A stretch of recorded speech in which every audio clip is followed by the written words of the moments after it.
You are Locked On Wolverines, your daily podcast on the Michigan Wolverines, part of the Locked On Podcast Network.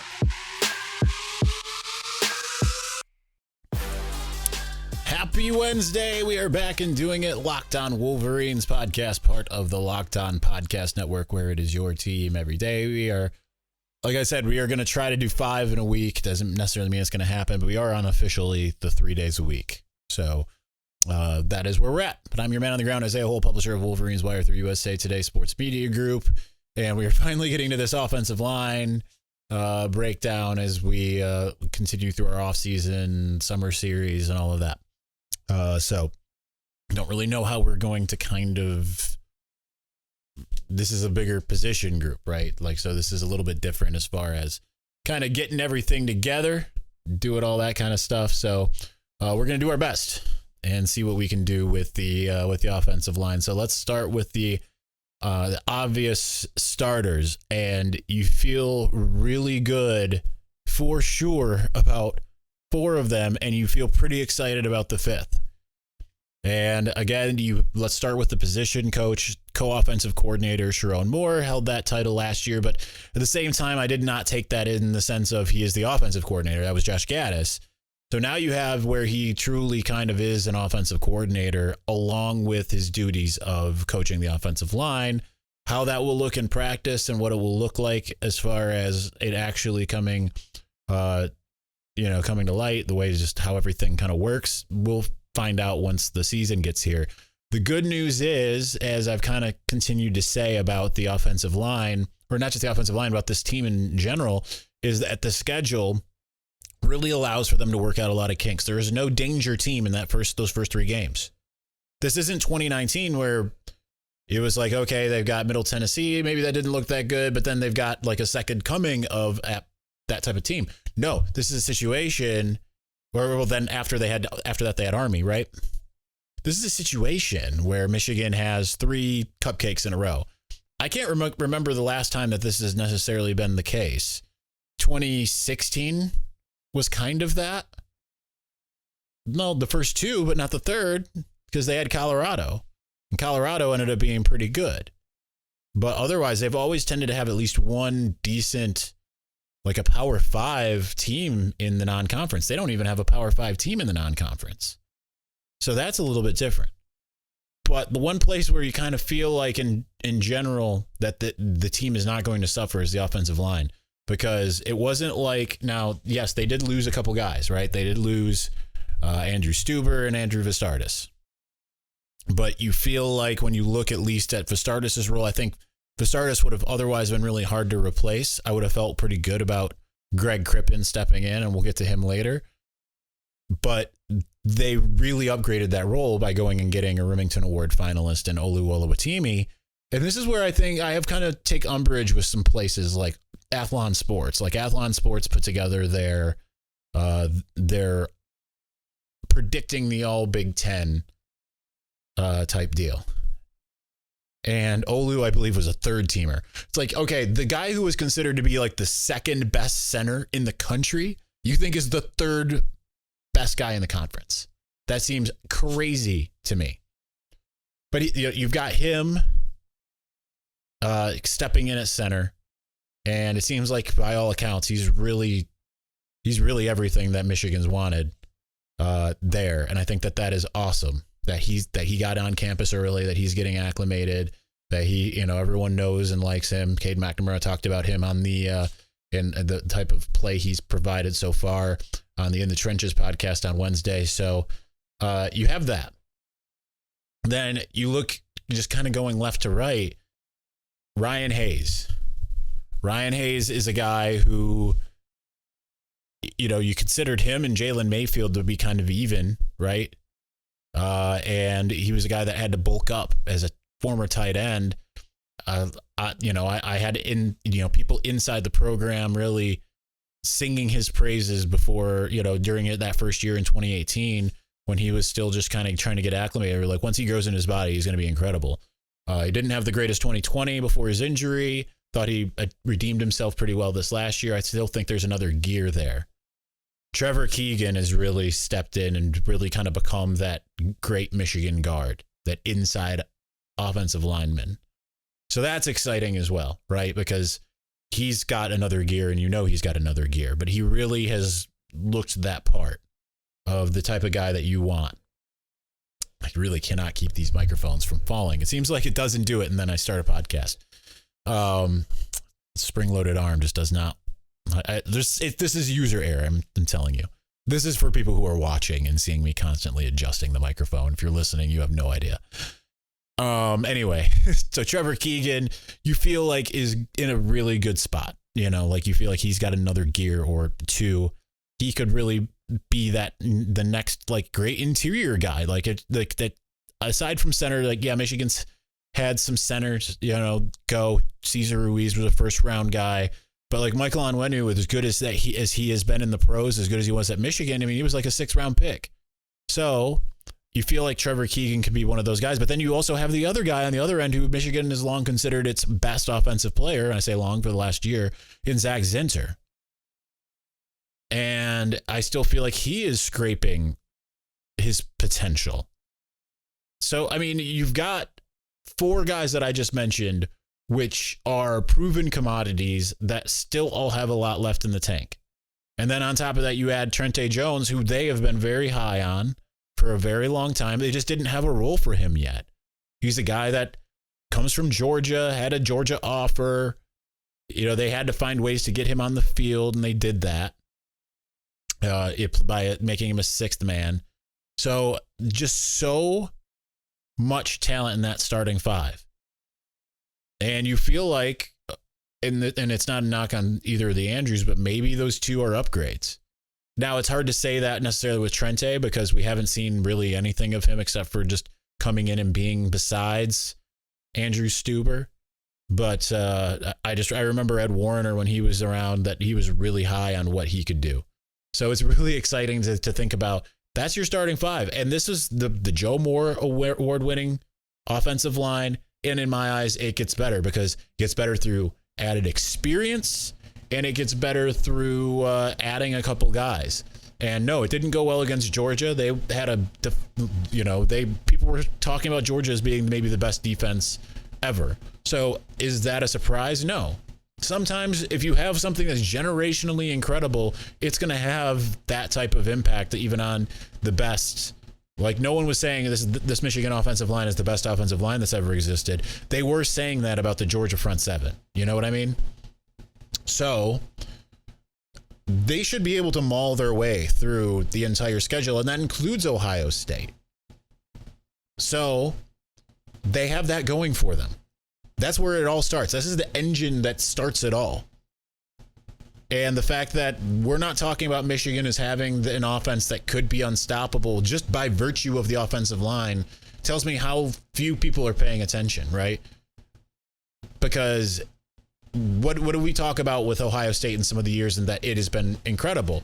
We talk about its offensive line. I mean, we talk about the offense in general, but you look at 2014, that was an incredible offensive line.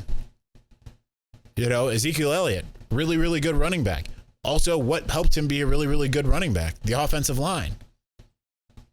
If they can keep powerhouse defenses from getting into the backfield and they're opening up running lanes, which the only reason why you would look at this team and say, well, maybe they won't be able to is just out of just sheer pessimism without anything grounded in reality, then, that is what it is. So you got to feel really good about where they're at. Now, I also like that they have a lot working for them beyond those starting 5 because there's guys we've seen, there's guys we are kind of waiting to see. It's just such a loaded position group. This is kind of what we've waited for after all these years of Michigan not having the offensive lines to really contend. It's really here. It's just so stacked. So let's continue on into that, but we'll do that momentarily. First, BetOnline.net is your number 1 source for all your betting stats and sports info. Find all the latest sports developments, news, and odds, including this year's basketball championship matchup, NHL hockey conference finals, Major League Baseball, and of course, latest fighting news from MMA and UFC to boxing. BetOnline is your continued source for all your sports wagering information. including live betting, esports, and more. Head to the website today. Use your mobile device to learn more about the trends in action. BetOnline, where the game starts.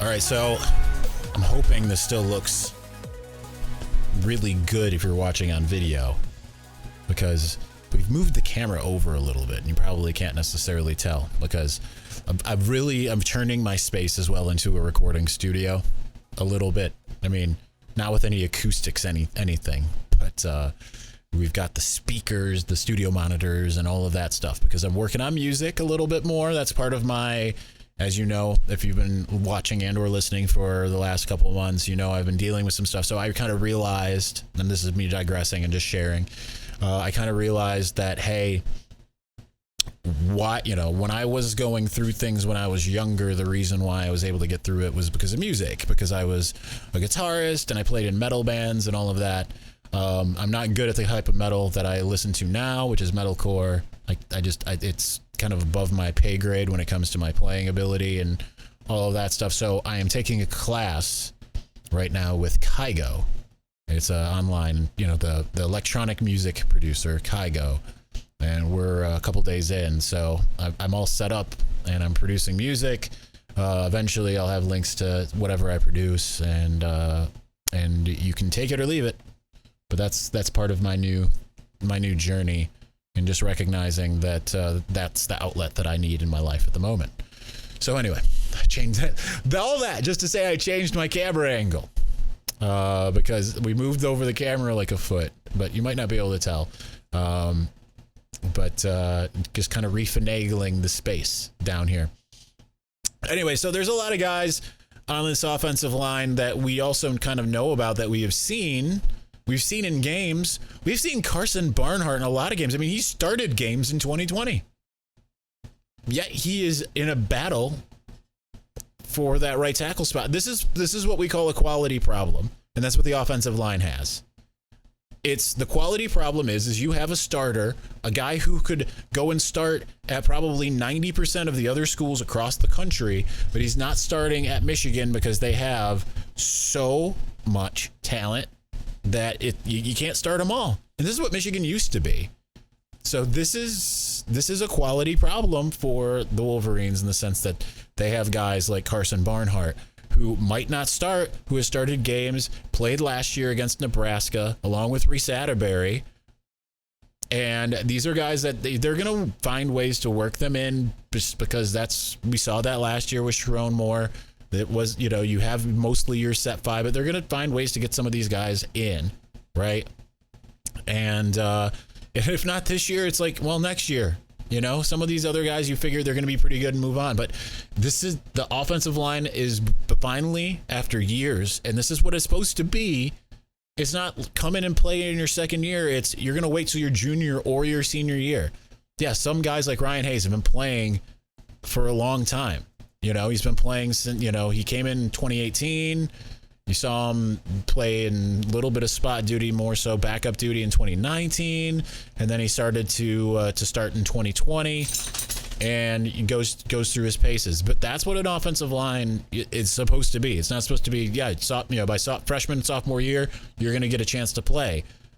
Back in the day when Michigan had all these mauling offensive lines, you didn't see guys start playing until at least redshirt junior type year. So now they're finally in a situation where that's what they've got. You've got quality guys like Carson Barnhart, who can't necessarily crack the starting lineup on a consistent basis, but he would likely start just about anywhere else, because that's where Michigan is with that. Reese Atterbury, they really like him as well. He's a guy who could play center, he could play guard. And that's kind of just a lot of the units like that. So those are the two guys that we kind of know, that we see on a relatively regular basis, have seen on a regular basis. But then there's some others that we're just kind of waiting to see that. And now obviously Michigan lost Chuck Filiaga to the transfer portal. We'll see what he looks like at Minnesota. But again, that's what happens. There's a 4-star guy. He was an All-American Bowl guy.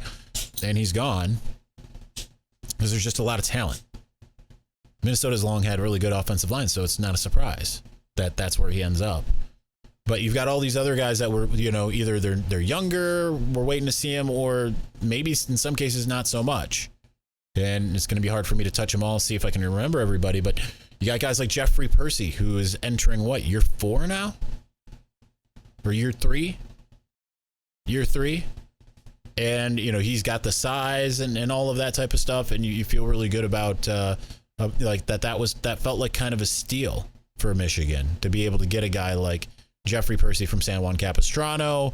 Seemed like he was kind of under, I don't want to say, maybe under recruited. That might be the case.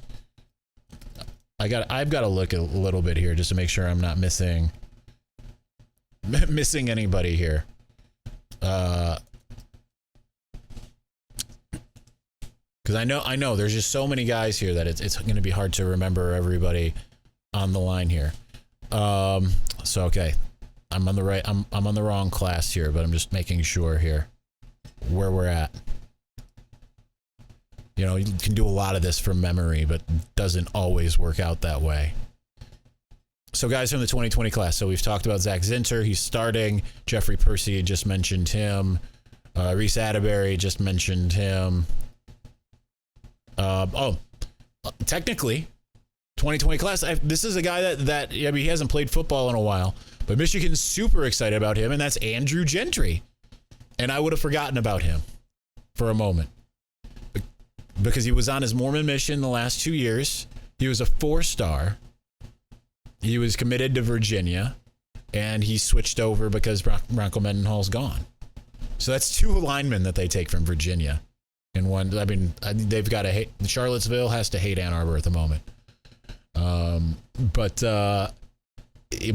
Michigan's really excited. Jim Harbaugh has been very overly excited about him. He's a guy that obviously we don't know about yet very much. But also when I'm thinking about the offensive line, I'm thinking about guys that I'm also really excited about. We saw him play on the interior. I always thought he was going to be more of an exterior guy, but Giovanni El-Hadi, first commitment in the 2021 class. He was actually ranked 88th in 2021, according to 24/7 Sports, just like Andrew Gentry the year before him. So you've got him. You've got Raheem Anderson, who could be a center. We haven't talked about Greg Crippen, aside from my little casual mention, as guys that a guy that very well thought was going to be the starter this year, and he's going to have to wait another year. But you figure that, again, year 2, they really are excited about what he brings to the table. But it has to wait a little bit longer before he actually gets to get in there. And then another behemoth as far as size is concerned in Tristan Bounds. I think that covers everybody for that has been on campus, but I very well may have missed somebody. So that's a really solid group of guys that are just kind of waiting in the wings. And that makes you feel like, okay, they might have to recalibrate at some point, but there's not necessarily going to be that drop-off, right? You might get to retain some guys. We'll see how it goes going from this year to next year. Like, do guys like Trevor Keegan and Zach Zinter and Trente Jones, do they stick around? You assume that, I think that Olu's eligibility will be up. Ryan Hayes, I think his eligibility, actually technically I think he'd have another year, but you feel like he's probably gone after this year. You're going to lose some guys, but then you at least, as long as you can continue to have that continuity of having like 2 or 3 returnees and then plug in some of those other guys, maybe you get 1 or 2 from the transfer portal like they did this year, and you just keep plugging along. I mean, this is just a position group. It looked great under Sharon Moore. It continues to be able to keep that baseline and maybe even go up a little bit higher. This is how you win. This is how you win games. And I'll get into that momentarily because I need to elaborate on that. That's where we'll spend most of the rest of the time. I do obviously need to touch on 2022 as well. But before we do, don't you love a chewy chocolatey brownie? What about a caramel brownie with caramel swirled on top? So good. What if I told you can have that chewy chocolatey deliciousness plus 17 grams of protein? Well, you're in luck because caramel brownie bars are available at Built.com right now, and you got to act fast because they're a fan favorite. Forget about dessert. These are better than dessert. Plus, the macros are unreal. 130 calories, 17 grams of protein, only 4 grams of sugar. I would replace a regular brownie with Built's caramel brownie bar in a heartbeat. The best part, caramel brownie bars are covered in 100% real chocolate, like for real. With Built, you don't have to sacrifice tasty for healthy. You can have both. And all of Built bars are made with collagen protein, which your body absorbs more efficiently and provides tons of health benefits. There are a million reasons that you should try Built bars. But for now, let's just say that caramel brownie will rock your world. That is not an understatement. With Built, tasty is the new healthy. Go to Built.com to get your box of caramel brownie bars now. So go to Built.com, use the promo code LOCKED15 to get 15% off your order. Use promo code LOCKED15 for 15% off at Built.com.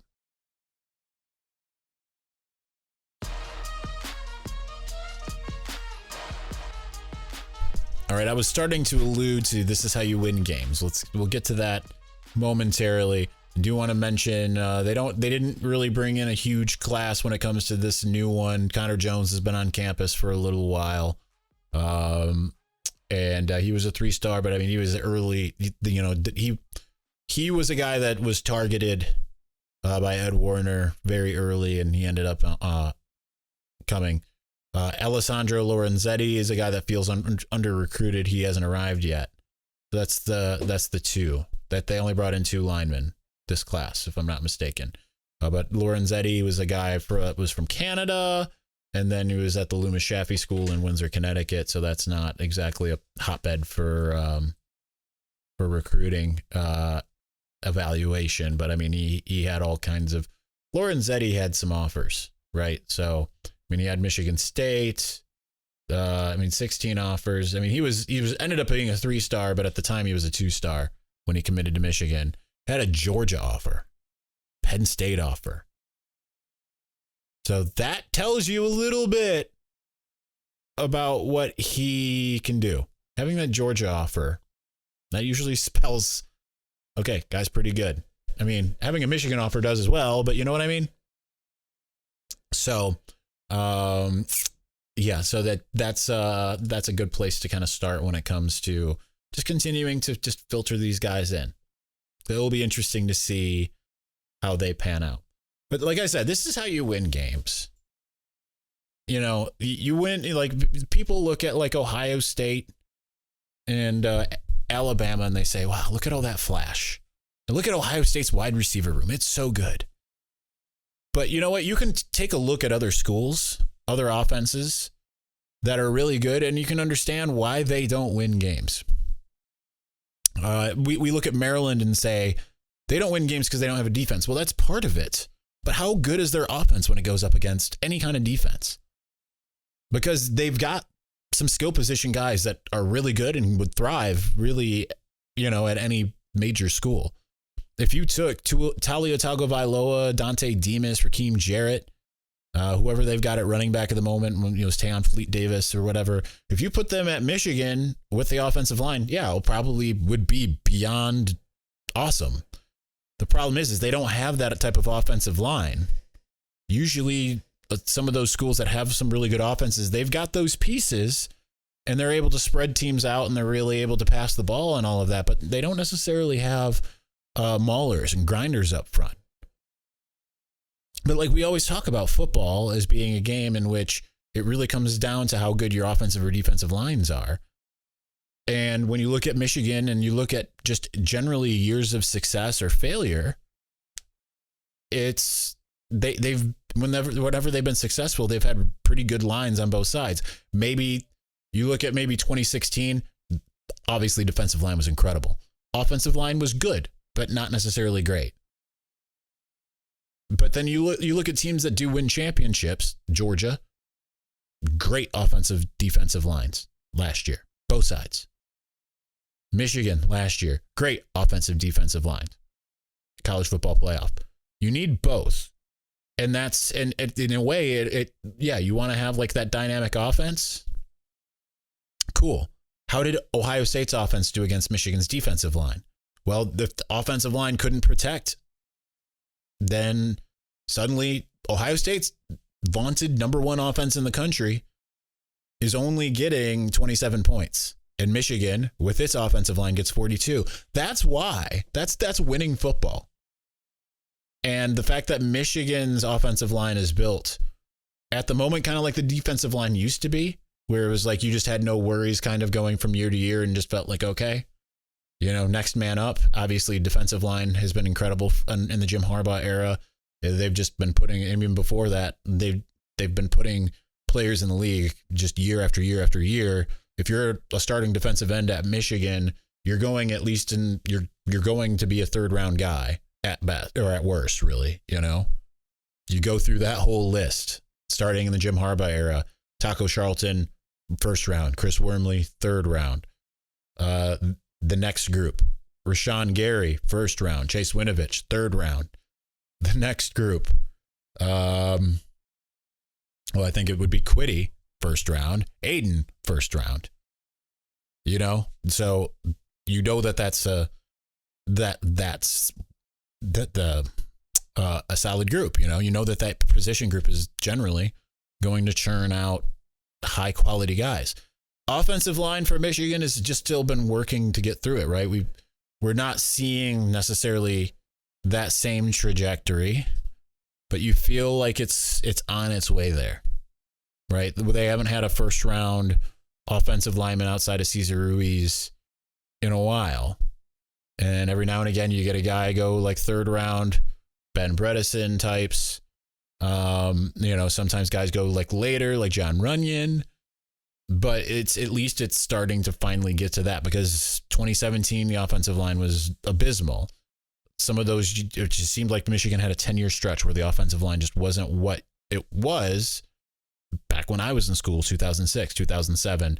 Now they finally at least are kind of getting there, and then it's just a matter of getting those guys to be those first round type guys. And I feel like this is how you build a football team, especially if they can manage to return the defense to be somewhere near what it was. Maybe easier said than done with yet again another defensive coordinator and having to replace a lot of guys. It's a little easier said than done, but still good trajectory. This is how you build and maintain.